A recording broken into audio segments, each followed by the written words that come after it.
महाराजगंज के पूर्व विधायक डॉक्टर देवरंजन सेवा सप्ताह के तहत जनता के बीच जाकर सेवा भाव से उनकी मदद कर रहे हैं। इसी के तहत उन्होंने जनता के बीच सैनिटाइजर, मास्क और कई तरह की सामग्रियां प्रदान की है। डॉक्टर देवरंजन ने कहा कि वे लगातार जनता के बीच रहते हैं और जनता का भरपूर समर्थन भी उन्हें मिल रहा है। वहीं जनता ने कहा कि वर्तमान विधायक ने क्षेत्र में कोई विकास नहीं किया है। जनता ने यह भी कहा कि विधायक बनने के बाद 5 साल तक वर्तमान विधायक ने उनके गांव में दर्शन भी नहीं दिया है। साथ ही उन्होंने ये भी कहा कि इस बार जनता डॉक्टर देवरंजन के साथ है। आइए सुनते हैं वहां की ग्रामीण जनता ने क्या कहा। हम तो कहीं उनका विकास देखे ही नहीं, जो सदन में बोले ही नहीं, जनता की मूल समस्याओं के बारे में कोई बोले नहीं। सबसे मूल समस्या है शिक्षा, आने जाने की सड़क, लोगों की कृषि का विकास।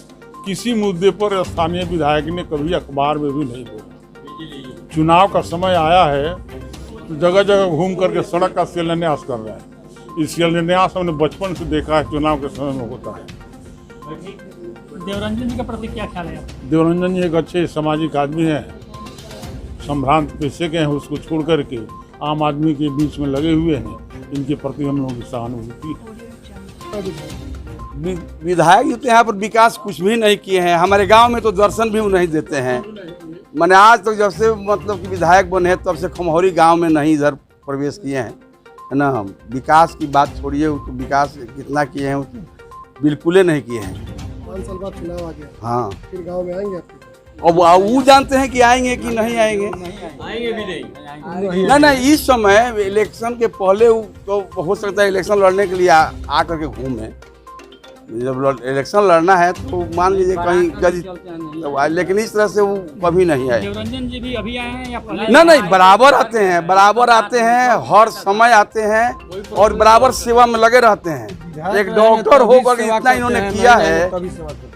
सेवा सप्ताह के रूप में तो हम लोगों ने अपने विधानसभा क्षेत्र के, महाराजगंज विधानसभा क्षेत्र के सभी दलित बस्तियों में मैं गया और हमारे कार्यकर्ताओं की टोली गई और वहां जाकर हम लोगों ने 2 तरह से लोगों की सेवा की। एक, कुछ खाद्य सामग्री उनके बीच में हम लोगों ने बांटा, और दूसरी कि जो भी लोग मुझे वहां अपनी आंखों से दिखाई पड़ता था कि जो बीमार हैं, जिनमें खून की कमी है, एनीमिया है, किसी में कैल्शियम की कमी है। आप सभी जानते हैं कि मैं एक डॉक्टर हूं, तो मैं देख करके भी बहुत सारे लोगों को समझ जाता था कि किसी किस प्रकार की दवा की ज़रूरत है। तो रुग्ण लोगों की, तकलीफ़ में पड़े हुए लोगों की, कमज़ोर लोगों की लगातार मदद करने के लिए मैंने उन सभी जगहों पर कहीं आयरन की कैप्सूल, कहीं कैल्शियम, कहीं वर्म्स की दवा, कहीं पेट ठीक करने की दवा, कहीं दर्द की दवा इत्यादि इत्यादि, जिस प्रकार की भी दवा की आवश्यकता पड़ती थी हम लोगों ने उनको देने का काम किया। और सेवा सप्ताह तो क्या, एक तरह से कहा जाए तो हम लोग सेवा छमाही मना रहे हैं। पिछले 6 महीने से लगातार अपने विधानसभा क्षेत्र के लोगों की सेवा कर रहे हैं। आपने पिछला बार विधायक रहा, वर्तमान में विधायक एनडीए क्या कुछ अंतर आपको दिखा? जो वर्तमान में विधायक हैं वो एनडीए के विधायक नहीं हैं, वो महागठबंधन के विधायक हैं।